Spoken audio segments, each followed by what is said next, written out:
Good morning, everyone.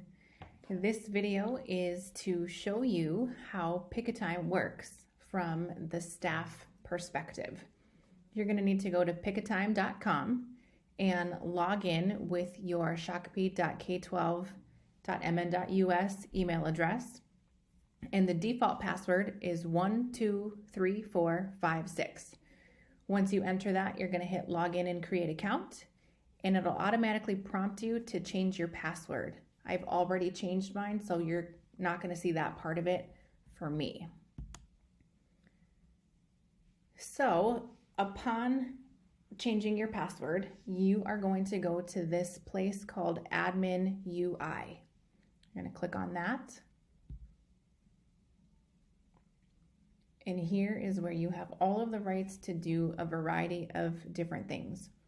Your screen is going to look very different than mine, given the rights that I have and the fact that we already have conferences going. What you're going to do to create your time slots for your conferences is you are going to go to this tab called Events. You're going to then click on Management. Once you are in Management, you should only be seeing your name as a teacher over here. If you have different rights, then you'll see a variety of teachers. I'm going to select a teacher to give as an example of how to create different time slots. So I'm going to select Matt Bra.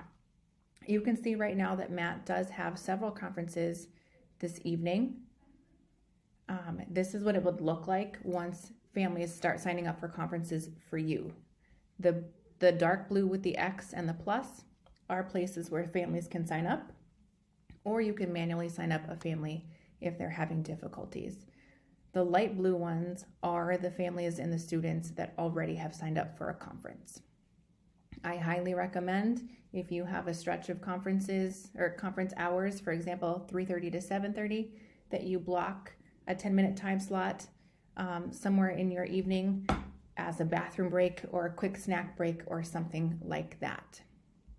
So you're going to notice if I click on October 23rd, Matt Bra does not have anything scheduled on his conferences. There are no time slots for families to select from or conferences selected. If I wanted to create time slots, what I would do is select the date that I wanted. Say I wanted time slots from 4 to 6. So I would select time slots, create slots, and here, again, because I have different rights than you probably do, making sure that your name is selected, ensuring that the date that you want your time slots to be created is correct, indicating the time. I don't want it from 3:30 to 7:30. I want it from 4 o'clock. All I'm doing is hitting my buttons, 4 o'clock to 6 o'clock. It should automatically default for you a 10-minute time slot, no breaks in between. This is visible to the customer. There's nothing else that you need to change besides the time here. So I'm going to click OK. Once that's done, now these dark blue spots are available for families to select from. If a family is communicating with you that they're having a hard time signing up for a conference and asking you to manually do that, or if your liaisons need other opportunities to do that, they can click on this plus sign called Make an Appointment. And here are all of the students to select from. So you can find the student by going through all these or simply searching for their first and last name. These are all students just of this teacher. So just your students on your roster should populate. If you're a counselor or a social worker, you're going to make sure that you have the rights that Brian Drozd has given our counselors and social worker here at East to make sure that he sets up your account for families to sign up for you. So if I wanted this student needing assistance in creating an account or a time slot, I would click on the student, I would hit OK. It automatically populates that student's name and a parent. If it doesn't, you'll need to add a parent just by using that plus button. It won't let you select a conference or set a conference without a parent being added. This is for the accelerated geometry class. It's going to ask you, this typically won't be there for this student, it is, but it's going to ask you if an interpreter is needed. Yes or no. All families are going to get this question as well. If no, they're still needing to answer what language is needed. Families can enter none, families can enter English, families can enter anything here, it just needs to be entered. If a family does need an interpreter, they're going to hit yes, they're going to hit whatever or type in whatever language they need and then hit OK.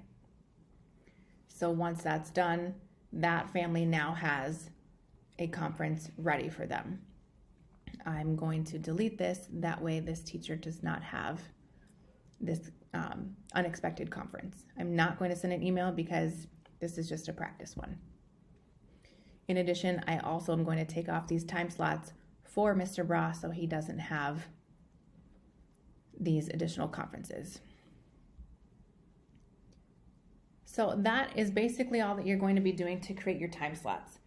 The next and most important part of allowing your Pick a Time account to be ready for families to create conferences is this calendar sync button. What you're going to need to do is hit calendar sync.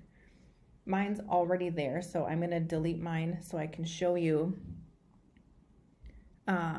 exactly what it looks like.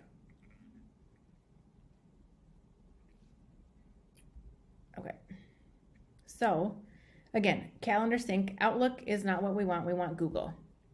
So once you're here, you're going to sign into Google with your shakopeeschools.org account.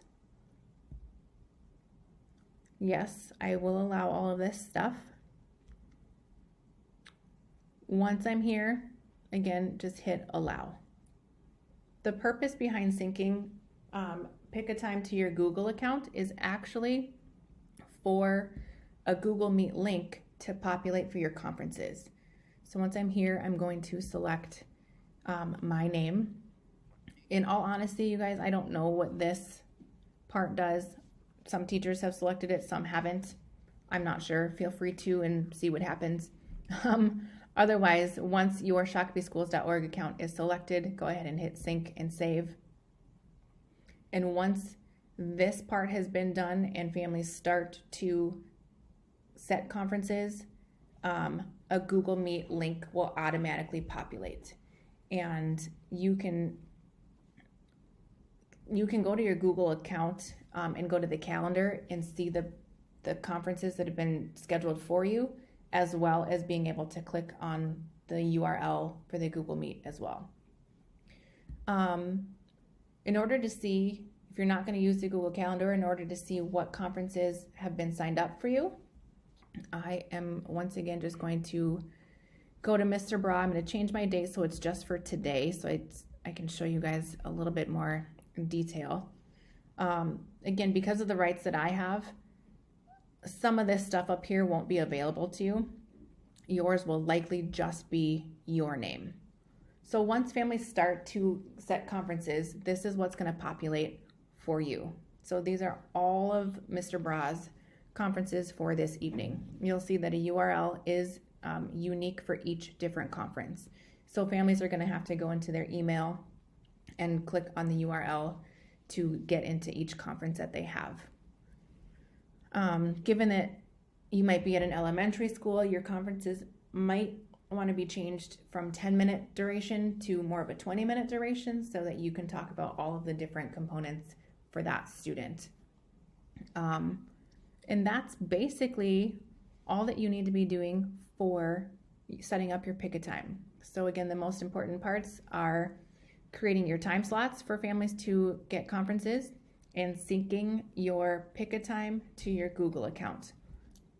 It does say calendar sync. I'm framing it a little bit differently because it's not necessarily the calendars. You're just syncing Pick a Time to your Google account in order to populate that URL. I believe that is it. If you have any questions, please feel free to reach out to me. I'm more than happy to answer questions or find answers to your questions for you. This is a learning curve for all of us, so if I can't find the answers, we'll work together to figure it out. So thanks, everybody. Have a great day.